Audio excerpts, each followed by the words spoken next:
বৃহস্পতি বস্ত্র সহিত এত লক্ষ্মী বসতি পুষ্পদার সহিত সব পার্বতী আতা এত বরুণ চন্দ্র আসন জ্বলন্ত সদা ওম বরুণ আসন জ্বলন্ত সদা ওম বিশ্বী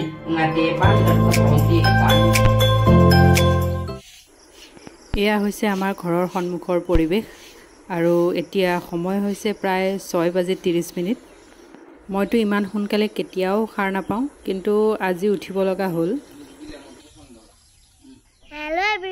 হেল্ল' এভৰিৱান আজি আকৌ এটা নতুন ভিডিঅ'ৰ যোগেদি সকলোকে পুনৰবাৰ স্বাগতম জনাইছোঁ মোৰ ইউটিউব চেনেললৈ। আশা কৰিছোঁ আপোনালোক সকলো ভালে আছে। আজি কি আছে আমাৰ ঘৰত? বিষ্ণু পূজা আৰু মন্দিৰটো নতুন মন্দিৰ। আমি আজি বিষ্ণু পূজা পাতিছো আৰু নতুন মন্দিৰত নতুন মন্দিৰত গুড।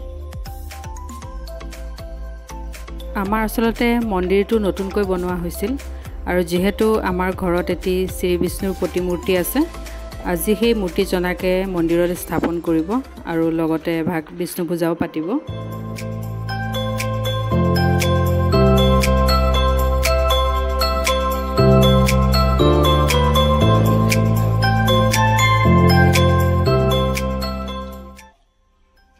আমাৰ এই বিষ্ণু পূজা ভাগ আমি প্ৰতি বছৰেই পাতোঁ।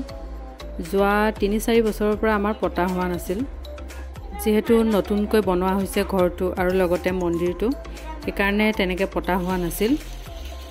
আমি আচলতে ইয়াত ছেটেল হোৱাই বেছি দিন হোৱা নাই।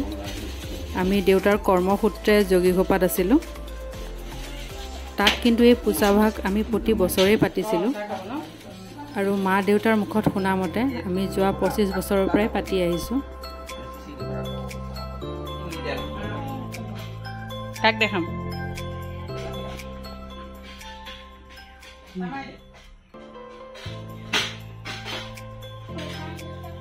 আমি বঙাইগাঁও পোৱাইছোঁ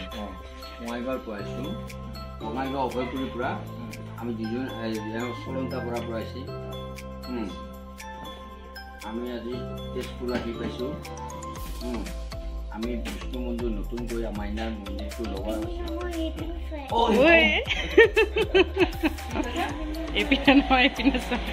নহয় তোমাৰ মোৰ চাই ভাল লাগে না, সেইকাৰণে কথাটো ফষ্ট ওলাই আছে নিচিনা মইনা। আমি এতিয়া তেজপুৰ আহি গৈছোঁ না, আমাৰ মাইনাৰ মন্দিৰটো ল'বৰ কাৰণে। হয়, আপোনালোকে ঠিকেই শুনিছে, এই পুৰোহিতজন বঙাইগাঁৱৰ পৰা আমাৰ ইয়ালৈ আহিছে। এওঁ ঘৰ আচলতে বঙাইগাঁৱৰ অভয়াপুৰীত।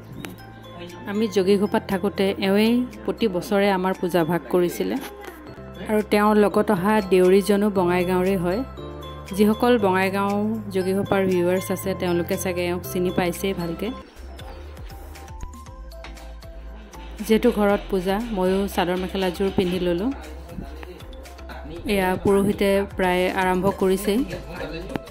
মন্দিৰটোত মূৰ্তিজনা স্থাপন কৰিব, তাৰপিছতহে বিষ্ণু পূজা ভাগ পাতিব। আপোনালোকৰ মনত চাগে এটা প্ৰশ্ন উদয় হৈছে যে আমি বঙাইগাঁৱৰ পৰাই পুৰোহিতজনক কিয় মাতি আনিছোঁ? তেজপুৰত বাৰু পুৰোহিত নাই নেকি? আচলতে দেউতাৰ কৰ্মসূত্ৰে যেতিয়া আমি যোগীঘোপাত আছিলোঁ তাতে আমি এই পুৰোহিতজনক লগ পাইছিলোঁ আৰু যেতিয়া লগ পাইছিলোঁ তেতিয়াৰ পৰাই এই পূজা ভাগ তেওঁৱেই কৰি আহিছে। আৰু আমাৰ ঘৰত থকা এই মূৰ্তিটো প্ৰায় 25-26 বছৰ পুৰণা। মা আৰু দেউতাৰ মুখত শুনা মতে এজন পাঞ্জাবী মানুহে, উৰিষ্যা নে কি জেগা ঠিক সিমান মনত নাই, তেওঁ বাহিৰৰ পৰা আনি আমাৰ দেউতাক দিছিলহি।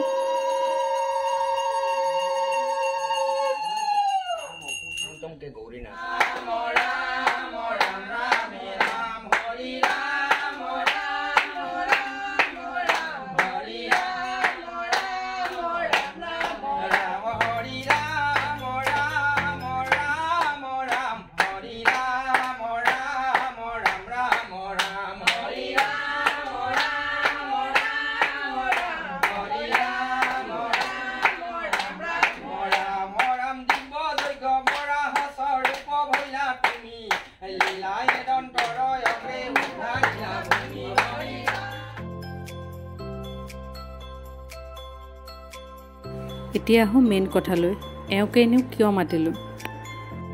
যিহেতু আমি কোৱাৰ্টাৰত আছিলোঁ, এটা কোৱাৰ্টাৰৰ পৰা আন এটা কোৱাৰ্টাৰ সলনিও কৰা হয় মাজে মাজে।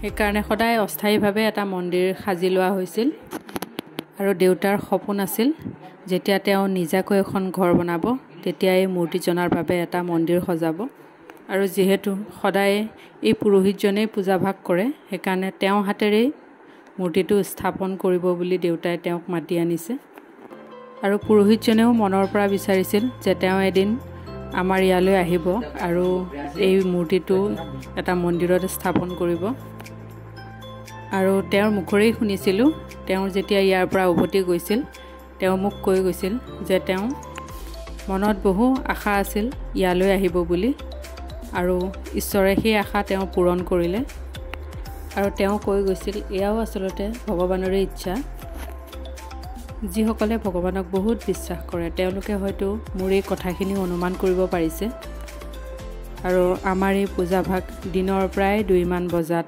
সমাপ্ত হৈছিলে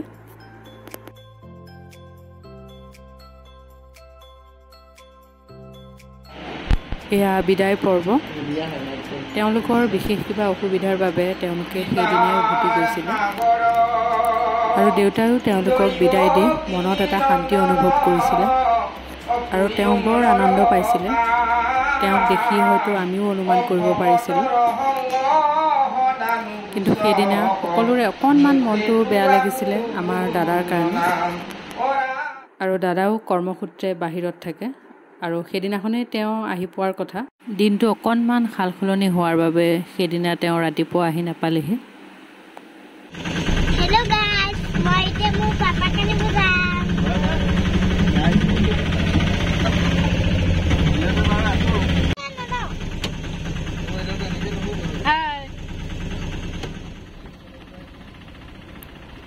এয়া মোৰ ভতিজী তাই বহুত হেঁপাহেৰে পাপাকলৈ বাট চাই আছে আৰু আমি এতিয়া গৈ আছোঁ দাদাক ষ্টেচনৰ পৰা আনিবলৈ আৰু ষ্টেচন হ'ল প্ৰায় আমাৰ পৰা 30 কিলোমিটাৰমান আঁতৰত নিউ মিছামাৰী বুলি বহুতে হয়তো শুনিছে চাগে আৰু আমি এতিয়া এয়া মিছামাৰী আৰ্মি কেম্পৰ ভিতৰত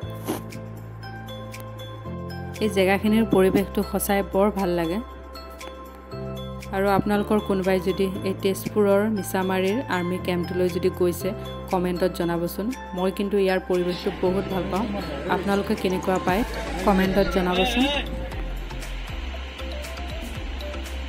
এয়া ভতিজী তাই বহুত এক্সাইটেড হৈ আছে পাপাকক লগ পাবৰ বাবে যিহেতু বহুত দিনৰ মূৰত লগ পাব আৰু ভিডিঅ'টো চাই কেনেকুৱা পালে তাকো কমেণ্টত জনাব যদিহে ভাল লাগিছে তেনেহ'লে লাইক আৰু ছাবস্ক্ৰাইব কৰি দিব তেনেহ'লে আজিলৈ এৰিছোঁ